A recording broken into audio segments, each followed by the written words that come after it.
there was a time na kinakaasaran na natin yung hakot-hakot mentality ng mga politika no? Ng politiko. Hahakutin para na i-project yung image na ang daming sumusuporta. Deception Ano, will you be instrument of deception? Na nulokoy nila yung ibang Pilipino na so gullible na ang daling utuin na, uy, ang dami wow, galing, galing. Bagong Pilipinas nilo-launch. How stupid. Ngayon, magpapakita sila ng manpower. Ayan, yung hakot. Ayan kinukumpel lahat. May memo, interagency memo, agency memo, na internal memo. Kalokohan yan, The government is trying to deceive our fellow Filipinos. And if you will allow yourselves to be used by such a deception activity, then you're part of them. You're part of the whole thing. Patawarin na kayo ng langit. Okay? So ngayon, mga Pilipino, huwag kayo mawala ng pag-asa na, wala nang pag-asa tayo, Pilipinas, ganito. Huwag kayo malulong moral. Kasi sinabi ko nga sa inyo, ganyan lang, pababang ganyan, self-destruct Kasi araw-araw, dinadagdagan nila. Ayan, mali na naman sila, hahakot sila.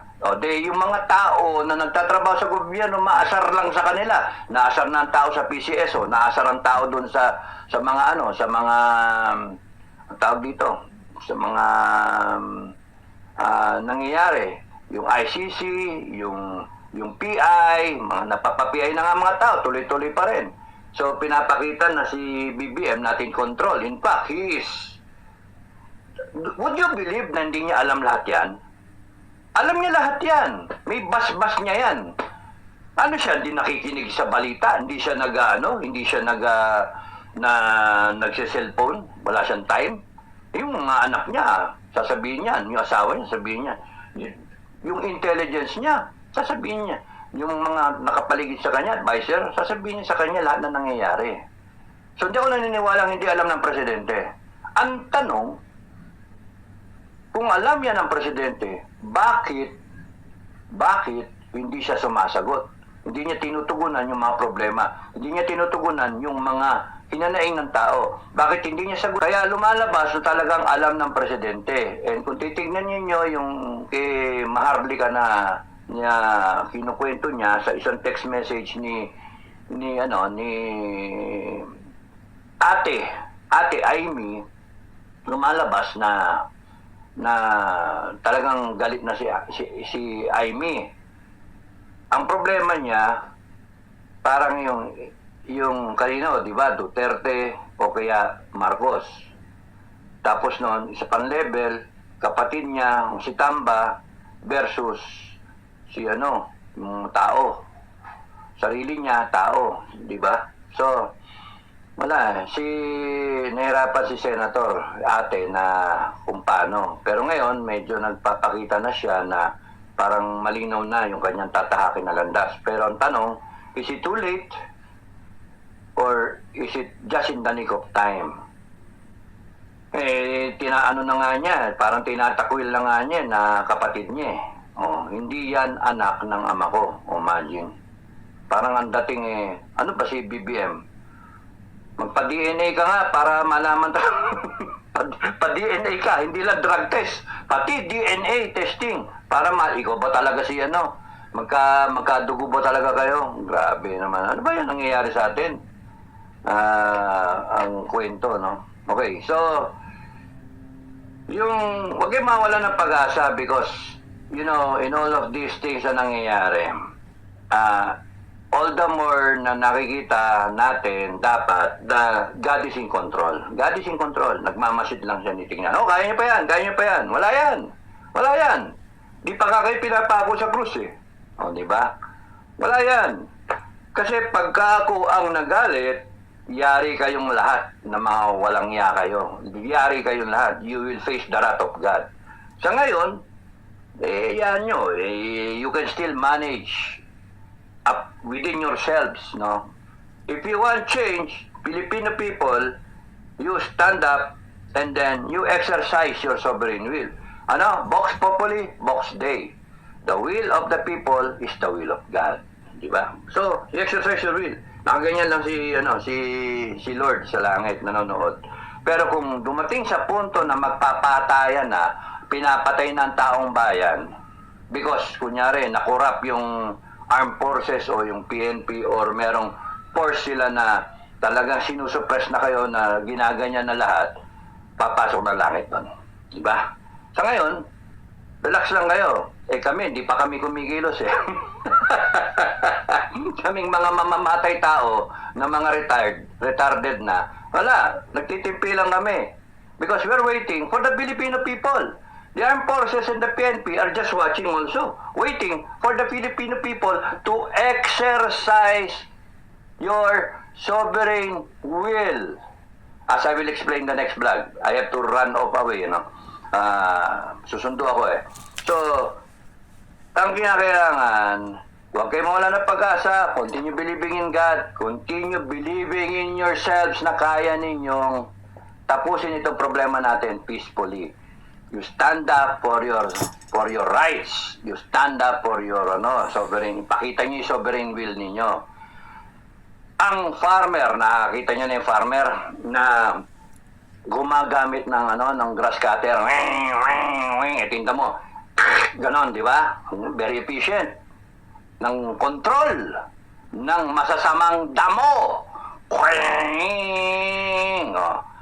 Ang mananabas na efficient na magaling, yun ang ginagamit. I hope you see what I mean, no? Gumagamit ka na ng grass cutter, bush cutter, or whatever you call that. Di ba? Yung ginagamit sa mga gilid ng kalsada, yung para isang tabas lang na ganyan eh. Malinis na kaagad, tanggalin damo. Tapos kahit hindi na nga walisin, nandun na rin, maagnas yung magiging lupa na rin yung pinagtabasan. Very efficient.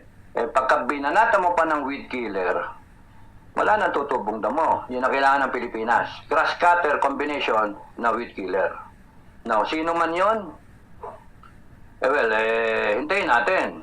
Kaya huwag kayo mawala ng pag-asa. Kaya kayo mga hindi atin, bukas, huwag kayo matakot. You stand up, sabihin nyo, ayoko eh. Inuna ko yung simbahan, inuna ko yung anak ko, pamilya ko, inuna ko. Bakit? Sino ba kayo? Ha? Sino ba kayo? O di magbayad kayo overtime pay kung papatendin nyo ako. Kung walang usapan ng overtime pay at titiway kayo, huwag kayo matin. Ganun kasimple lang yun. Diba? Sige, demandahan tayo. O, magkasuhan tayo. I-refer ko yung kaso sa korte. Tingnan natin kung sino mananalo. Ganun lang yun. May tawag kayo sa PAO, Public Attorney's Office. Kay Persida, Attorney Persida. So, ganun lang yung okay, magpapatakot. So, kaming mga ayaw naming gagalaw because ayaw namin ng gulo. Kami naghihintay din, civilian na kami. Huwag nyo kami buyuhin na ngayon na. Ngayon na. Huwag nyo buyuhin yung armed forces. Makakalaban yung armed forces pagka ngayon na. No? Magpakita kayo na marami kayo na busit na, yun. Hindi yung, magpapakita bukas yung administration na ang dami nila eh. Oh. Magpapakita naman sa Mindanao na madami rin.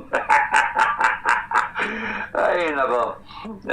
Mas marami yung mga majority ng Pilipino na walang pakialam, tahimik lang, manonood na lang ng TV bukas, di ba?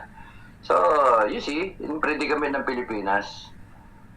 Pero kung nagkaroon ng yung umikot yung gulong at nagkaroon ng changes, I would even volunteer myself na ako yung mananabas. Bilugong gulong eh.